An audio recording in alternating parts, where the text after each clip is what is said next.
Aujourd'hui, je vais vous présenter les rudiments de DaVinci Resolve. Donc, on est parti.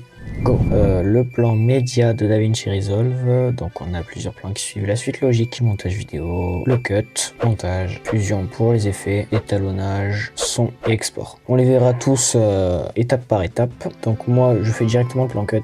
Alors moi je crée des chutiers pour pouvoir m'organiser dans mon montage. Donc c'est très simple, pour faire un chutier, vous faites clic droit, nouveau chutier et vous le nommez comme vous voulez. Moi je fais rush, b-roll, son, musique, c'est les principaux. Ensuite vous importez votre rush. Donc là, pas de méthode, je vais choisir ce rush là. Voilà, alors pour l'importer dans la timeline, tout simplement vous cliquez sur le rush et vous le faites glisser dans la timeline. Donc là on est dans la partie cut, donc vous voyez si on est dans la partie média, il s'affiche ici. Cut, on est là. Alors là j'ai pas mis de micro, donc je vais augmenter mon volume pour voir un peu au niveau d'ici tous les cuts.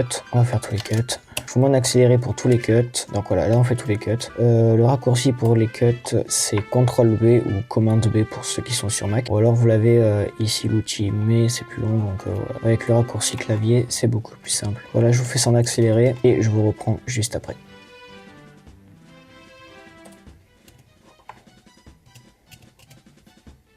Voilà, donc l'importance de faire des cuts, c'est tout simplement que en fait pour dynamiser la vidéo, il faut pas qu'il y ait de blanc. Pour les parties où je me répète, où votre client se répète, il faut faire des cuts parce que dans une vidéo, des moments où on se répète, c'est pas fou. Donc là, le but est de couper vraiment tous les blancs pour garder vraiment l'essentiel de la vidéo. Voilà, si vous faites du format horizontal comme ici, le but c'est que la vidéo soit le plus court possible pour qu'elle soit plus dynamique et qu'il y ait plus de rétention.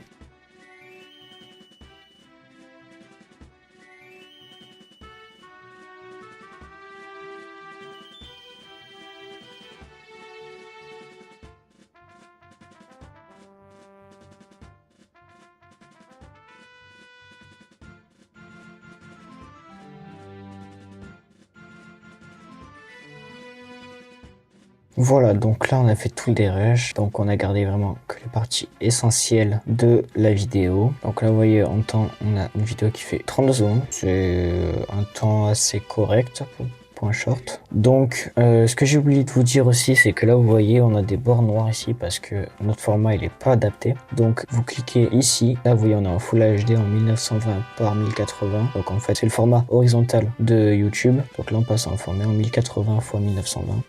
Voilà, là vous voyez, on n'a plus de trait noir. On est passé en format portrait. Voilà pour la section cut. Donc là, on se retrouve dans la section montage. Donc là, vous voyez que on voit rien du tout, on peut pas travailler. Sur notre timeline, elle est vraiment toute petite. Donc vous faites CTRL plus ou commande plus pour ceux qui sont sur Mac, vous avez compris. Vous pouvez l'augmenter. Et si vous voyez que c'est trop grand, voilà, pareil, commande moins ou CTRL moins. Donc là, tout simplement, c'est du montage pur et dur. Donc là, c'est là où vous allez ajouter vos transitions. Donc par exemple, vous voyez, hop, on a des transitions vidéo, un flou de fondu, on peut commencer avec un flou, voilà. Vous avez l'inspecteur, c'est avec la petite clé ici. Donc là vous avez plein d'options, faire des zooms, qu'en général je fais comme ça. Dernière image, je me remets à 1000, à 1 pardon.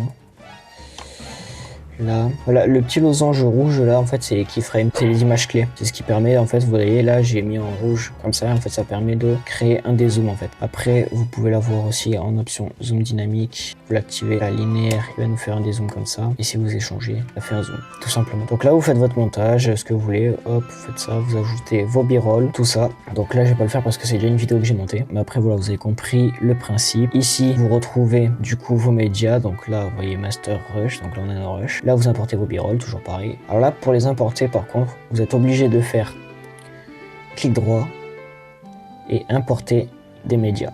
Voilà, et là vous importez tous les b-rolls que vous voulez. Ensuite là pareil, vous avez votre son pour ajouter votre musique. Vous avez votre son pour pouvoir ajouter vos sound effects, donc avec des whoosh, des rises, tout ce que vous voulez. Et là votre musique pour ajouter votre musique de fond. Voilà, je vais juste ajouter une musique pour la partie quand on sera au son. Voilà, donc là j'ai ajouté une musique. Une chose qu'on peut faire aussi, vous l'avez vu, c'est, alors je peux le faire sur ce plan là, c'est on peut augmenter ou réduire les décibels du plan qu'on sélectionne. Pareil pour la musique. En général je touche pas trop, sauf quand je dois faire des réglages particuliers. particulier. Ce qu'on peut faire, ce qui est intéressant, c'est vous voyez du coup, hop, ça je vais descendre dans Yodo 3. Si on vient mettre par exemple faire ça, un b-roll par exemple, ça on va dire que lui c'est un b-roll. Là vous voyez que on a la même couleur, c'est du bleu. Donc vous faites ça, clic droit, modifier la couleur de la piste et vous le mettez dans la couleur que vous voulez. Moi en général tous mes b-rolls ils sont en rose. Voilà, et ça fait que vous avez un plan rose. Tous les plans que vous allez mettre ici, ils seront automatiquement en rose. Et si vous les redescendez, vous voyez qu'ils redeviennent bleus automatiquement. On passe à la partie fusion.